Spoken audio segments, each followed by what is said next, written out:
The Governor's Haunted Mansion by Nancy Roberts. When Governor Charles L. Terry of Delaware selected as an executive mansion an 18th century Dover house, it appealed to him and his wife as a stately, serene old home.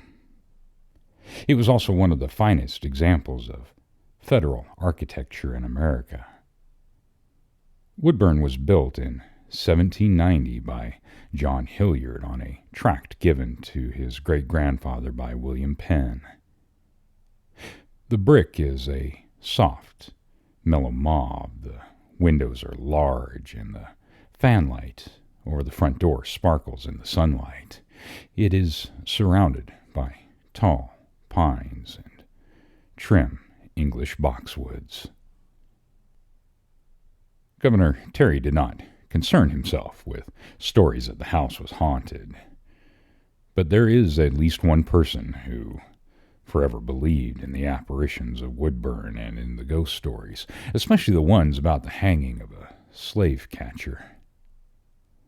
In his 70s, when speaking with the author, Albert Pennington Cooper was one of the craftsmen who performed restorative work on the 205-year-old mansion. One October afternoon, when he and his helper Troy were almost ready to leave, a storm suddenly came up. Here's how Cooper told the story. One moment we had plenty of light, but within the half hour it was dark outside as if it were night. The wind was blowing so fiercely and the branches waving so violently I thought some of those big trees were going to go. Then rain came down so hard and so heavy that for a while it was pelting the house like buckshot. We didn't know whether a tornado was going by or just a bad storm.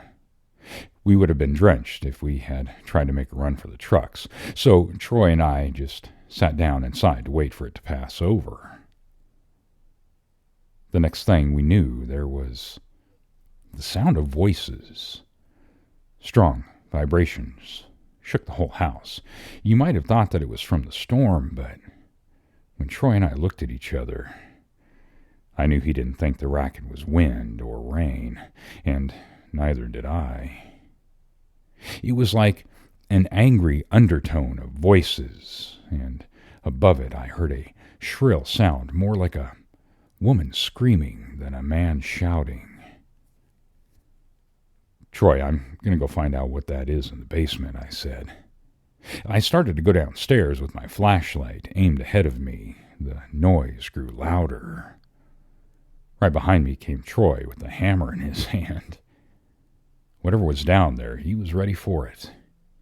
At that moment, the voices suddenly became quieter, and we began to hear the sound of hurrying footsteps from below.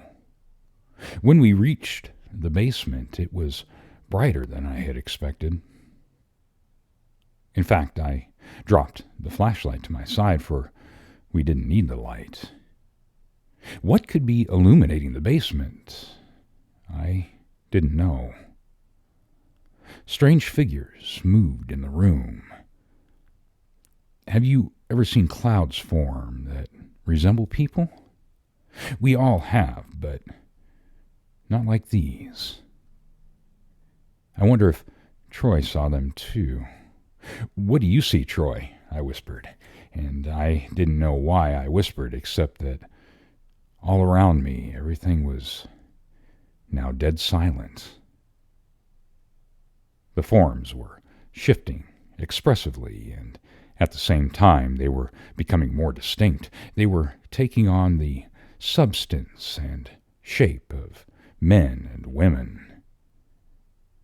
I see some people over there at the end of the basement, and the way they move, they're scared, Al, he replied. I saw them too, but I wanted to hear what he thought. He said they're all huddled together, and I think some are crying. There was a rattling noise and the sound of something dragging along the floor. Chains. I hear them. Do you hear them? Asked Troy. Now the smoky figures seemed to mill about, pushing and shoving as if in a panic. Then came a loud crash that actually hurt our ears. It was real. You couldn't doubt it. It struck me as being like the noise of iron bars falling on the ground. On and on it went, the metallic ringing traveling through the house, one clanking echo after another. Troy and I took those basement stairs, two at a time, and slammed the door behind us. It didn't matter what kind of storm was going on, we were ready to leave. We gathered up our tools and were outside before you could say Jackie Robinson, and, the storm had stopped, and the sun was setting in a clear sky. That last crash was enough to wake the dead, wasn't it, Troy? I asked. He took me by the arm, and those big eyes of his wore the strangest look I'd ever seen in them, and he said, Al, what do you mean, wake the dead? Those were the dead?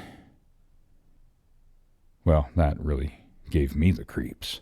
Every Sunday, regular as clockwork, my wife and I are at St. Paul's Methodist, and the Bible verse that came to my mind suddenly was, if a man die, shall he live again? I asked Troy, were they dead or alive? Man, I don't know. We can't go where they are, 'cause that's a notch up the ladder, but they sure can get back here. And with that, he drove off in his old battered blue pickup. Now, Troy was just a helper. He didn't have a bunch of degrees and such, but I always envied him for what he did have. A special way of talking to the Lord and getting answers. That was on a Friday, and I wouldn't need Troy there at the house again until I was finished with some of my own work. That would probably be a couple of weeks, so Monday I was back alone. I spent the entire morning listening to every sound, just waiting for something to happen, but all that week Woodburn was just as peaceful and quiet as you please, and I was beginning to think that the storm had given me a super case of the jitters. The second week it seemed to me that the house was extra quiet. Sometimes in these places 100 or more years old, you get used to creaks and the sound of wind exploring the crevices. After a week or two, it's as if the house is talking under its breath. Maybe it's talking to itself or to the folks who once lived there, but not to you, so you don't pay it much mind. On Thursday night, I had to go out and have myself a little fun, and I stayed away too late. I was on the job at Woodburn at 7:30 the next morning, and by mid-afternoon I was dragging. There was one more task that I needed to do in the house that day, but it would take close attention to do it just right. Since I had priced the work at Woodburn by the job, if I wanted to take a 30 or 40-minute nap, it was nobody's business but mine. I folded up a jacket for a pillow, pulled my coat up over me, and was soon fast asleep.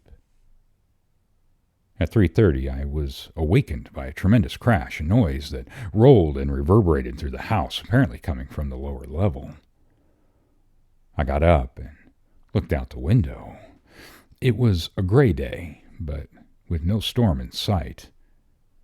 Then a terrible series of rattling and banging began and shook the entire room. I could tell all of this was coming from inside the house. If it had been anywhere but Dover, I would have thought it was an earthquake.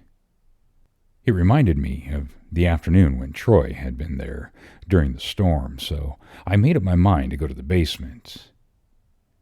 I had no sooner gotten down there than I was aware of smoke but there was no fire to be seen, and the smoke didn't smell like burning wood or oily rags. For the first minute or so, I couldn't see anything, but when I did, there were the figures like Troy and I had seen before. Only this time, 3 were much clearer than the rest. They were a woman and 2 men.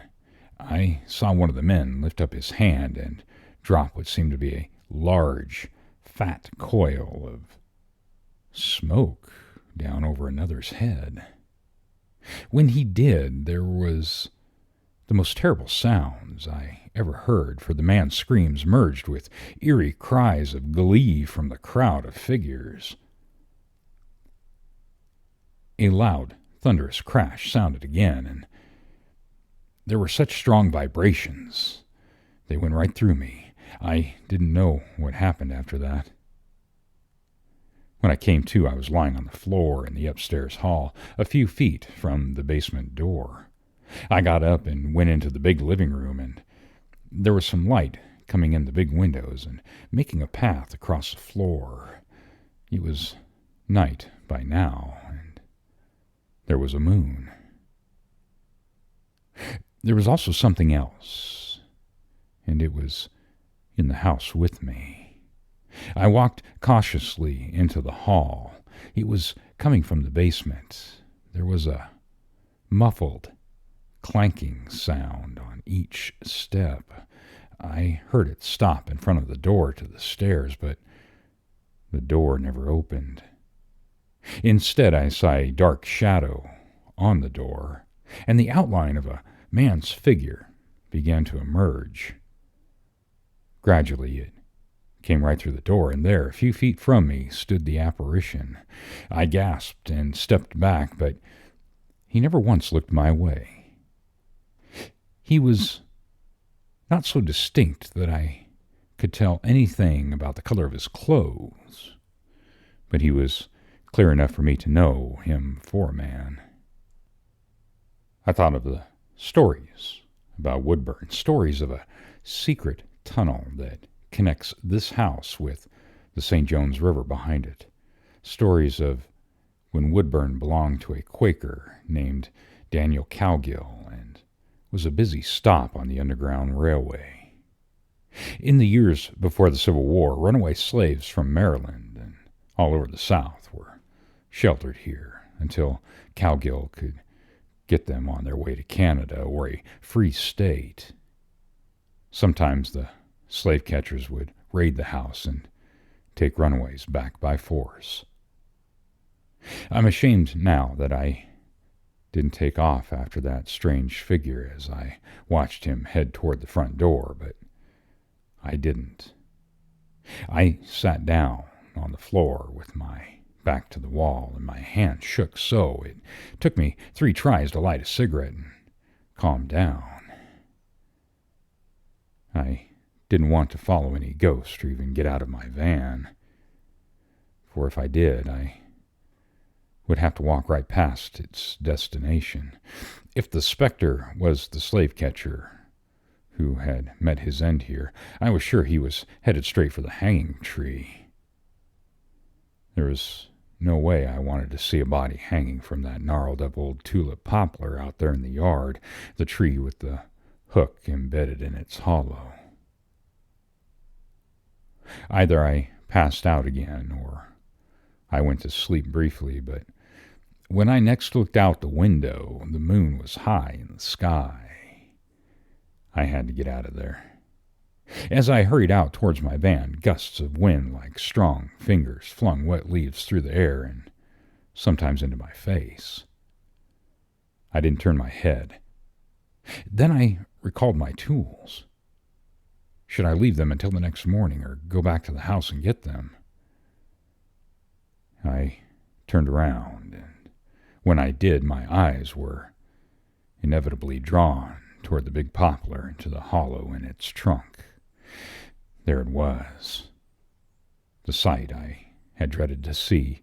In the moonlight hung the struggling body of a man, twisting and turning this way and that, suspended by a rope from the hook in the old hanging tree. I turned and ran. On the way home in the van, it was hard for me to think. I was so frightened. Why should I hear and see all that? My great-grandfather, Pennington, was a slave in Maryland who ran away from his master. He went through Delaware on his way north, maybe even Dover. But what did that have to do with me? Had I seen my own great-grandfather here in the basement and not known? Was he one of those ghost figures who had hanged the slave catcher? This is one of several ghost stories in connection with Woodburn, located at 151 Kings Highway, southwest Dover, Delaware. In the house also resides a colonial gentleman, a ghost, who is a wine bibber, and a little girl in a red and white checkered gingham dress. Tours are offered Monday through Friday, by appointment only. The end.